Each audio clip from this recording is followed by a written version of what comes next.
I helped build $1 billion company, and now I'm a nobody. Hey everyone, I'm Rick Foerster, a sort of recovering startup guy turned aspiring writer. I write essays on work, meaning, and identity at the way of work, but without any of that like hustle guru nonsense. So I try and be real, and today I'm going to try and be a little bit more personal for me. Some context that might be helpful before we dive in, especially if you're new here, is before in my old life, I was an early employee of a company called Privia Health, which I helped grow and take public a few years ago, and was there for a few years after, and left, but intended to start a new company right after I left. But things changed. Had a little bit of a midlife crisis, and now I'm really into writing. So this piece is all about that push and pull between letting go of my old high status identity while also really wanting a new one now that I'm in the writing world. So here we go. There are, of course, many great ways to get high. Thanks to seeing the movie Requiem for a Dream as a teenager, I've luckily stayed away from the hard kind. And if you remember that refrigerator scene when it eats the woman, you know what I mean. But there are plenty more legal and even encouraged ways to get high. And for me, none better than the drug of validation and status. Damn, that is some good shit. In case you didn't know, I used to be a pretty big deal. You know, respected, admired, and even hated in that special way someone gets when they're successful while also young and obnoxious. I advanced quickly in my career, faster than most, which offered me a swift and significant dose of the greatest of all drugs, prestige. Big titles? Great. Impressive accomplishments? Even better. My enemies admitting they were wrong about me and that I actually am quite impressive? Well, one can dream, can't they? What I mean is people looked up to me and wanted to recreate my journey. People looked down at me and wondered, what the fuck is this kid doing here? And it's this latter kind that really got me high. In fact, it might be my ikigai. So when all that ego and validation got ripped away when I stepped away from that high status world, I lost that buzz. And now I'm feeling the lingering side effects of that status bender. I've got a bit of a hangover. Now, before you judge me, let's be honest. I'm not the only addict here.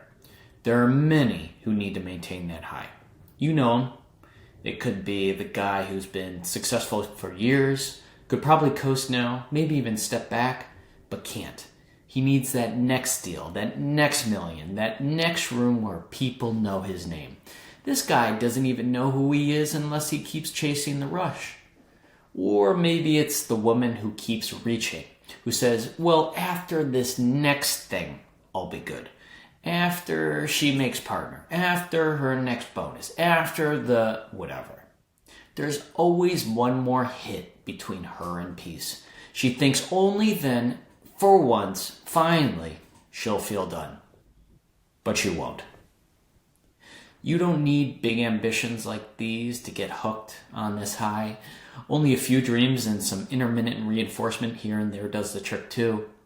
For anyone who's been through a major transition, professional or otherwise, you know what I'm talking about. You know what it feels like to lose that high, willingly or not. You know what it feels like to have built up something, maybe even something great, putting in all that goddamn work, only for it to do you no good now that you're here. In my own transition from the kind of high status corporate world to writing, I've passed the initial lostness feeling, that emptiness that comes when you have no idea where you're going. It's gone now. But this new stage I'm in, trying to make it work, it's like a second hangover, and it really sucks. And I could really use that high again. To catch you up to date, over the last year, I wrote my first fiction novel. Fiction. So it's post-apocalyptic, dark, psychological. and I'm now trying to get it published. The writing of the book, one of the most fulfilling, coolest projects I've ever taken on. Loved it. The selling of that book, man, it's humbling. And it shows me how far I've fallen. It's like I've come to peace with losing my prior status, only to wish I had new status in this new domain.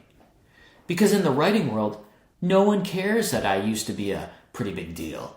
They don't care if I helped build a $2 billion company, or a lot of people reported to me, or I did talks, or I was a senior vice president, or whatever. And while creative endeavors help satisfy the intrinsic motivations, they do little for the extrinsic ones. There's no money in this game, and I've conveniently timed this transition to coincide with the surge of AI slop into the market. Just great. Jeff, a guy I interviewed for the series The Other Side of Enough, a very popular series that I ran, or I should say, the most popular thing I've done, he built and sold a 9-figure business and walked away from it.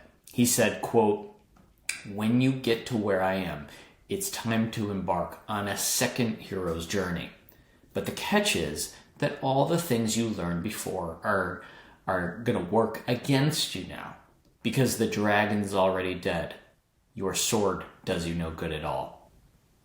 End quote.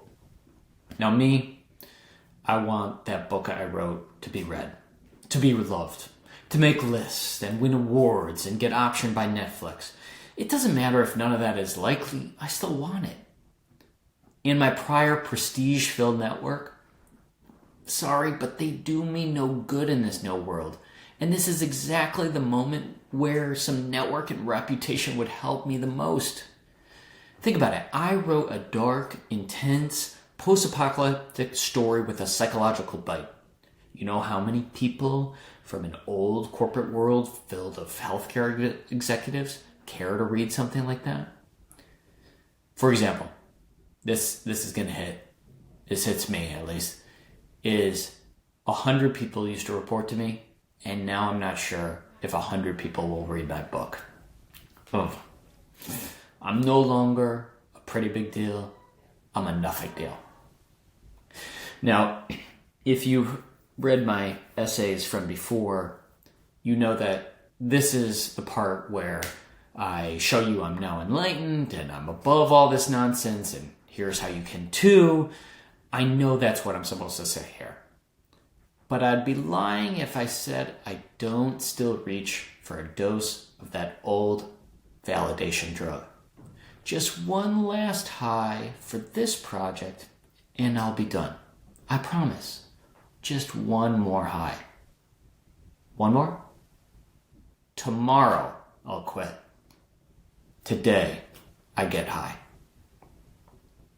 That's it, folks.